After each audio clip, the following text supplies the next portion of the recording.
శ్రీలంక పర్యటనలో భాగంగా మేము ఉదయాన్నే అశోక వాటిక చూడటానికి బయలుదేరాము. కొంచెం దూరం వెళ్ళిన తర్వాత మా బస్సులో ఉన్న గైడ్ చెప్పారు, ఇప్పుడు మీరు చూస్తున్న ప్రాంతం అంతా అశోక వాటిక కిందకి వస్తుంది, ఇది అంతా చాలా పెద్ద ఉద్యానవనము ఒకప్పుడు అని చెప్పారనమాట. అప్పుడు నేను ఫోన్ తీసుకొని వీడియో తీయటం స్టార్ట్ చేశాను అనమాట. అలా కొంచెం దూరం వెళ్ళిన తర్వాత అమ్మవారి ఆలయం వస్తుంది. సీతాదేవిని మనందరికీ తెలిసిందే, రావణాసురుడు శంసుపా వృక్షం కింద పెడితే అప్పటి త్రేతాయుగంలో కాబట్టి ఆ వృక్షం ఉంది. ఇప్పుడు కలియుగం కాబట్టి కాలక్రమేణా ఆ వృక్షం శిథిలమైపోయింది. ఆ శిథిలమైన వృక్షం స్థానంలో ఇప్పుడు అమ్మవారికి ఆలయాన్ని కట్టి పూజలు చేస్తూ ఉన్నారు స్థానికులు. అశోక వాటిక చాలా అద్భుతంగా ఉండేదంట.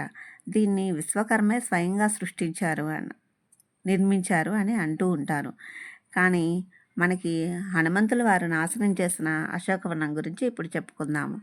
రావణాసురుడు సీతమ్మని ఎత్తుకు వెళ్ళిన తర్వాత హనుమంతుడు ఆమెను అన్వేషిస్తూ లంకకు బయలుదేరాడు. అక్కడ అశోకవనంలో శోకమూర్తిలా విలపిస్తూ కూర్చున్న సీతామాతను దర్శించి సంభాషించారు.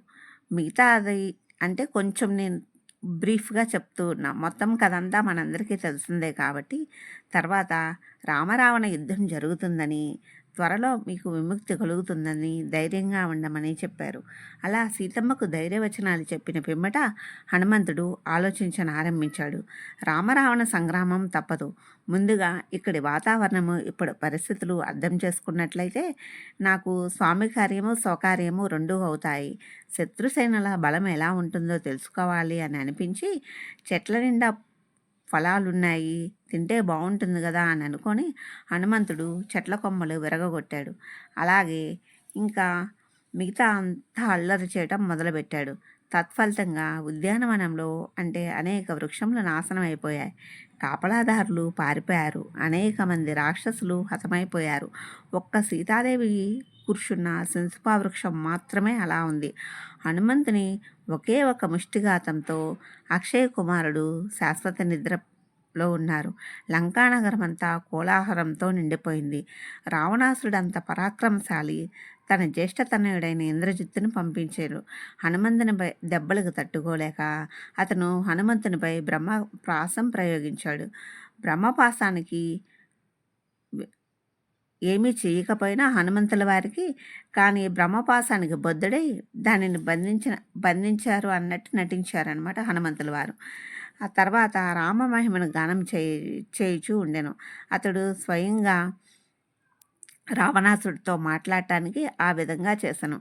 రావణాసుడు తనని సంహరించండి అని చెప్పెను. విభీషణుడు దూతను సంహరించుట నేరము అని చెప్పెను. అప్పుడు సేవకులు హనుమంతుని తోకకు వస్త్రం చుట్టి దానిని నిప్పులో ముట్టించి హనుమంతుని లంకానగర వీధుల్లో తిప్పారు. అప్పుడు హనుమంతుల వారు లంకను మొత్తం దహనం చేశారనమాట.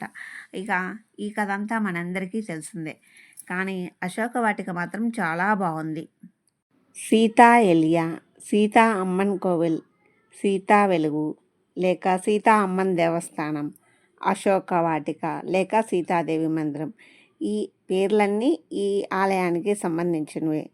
ఈ ఆలయము నువారా ఎలియా జిల్లాలోని సెంట్రల్ ఫ్రాన్స్లో కలదు. ఈ ఆలయము గురించి ఎంత చెప్పుకున్నా తక్కువే అన్నమాట.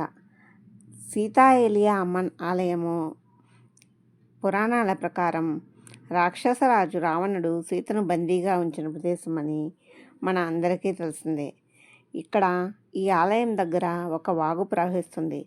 అశోక వాటికలో సీతాదేవి బందీఖానాలో ఉన్నప్పుడు ఆమె అవసరాలను తీర్చడానికి దీనిని ఏర్పాటు చేసినట్లు చెప్తారు. సీతాదేవి ఈ వాగులో స్నానం చేస్తుందని నమ్ముతారు. వాగుకు అవతల వైపున ఉన్న రాతి ముఖంపై వృత్తాకార లోయలు ఉన్నాయి.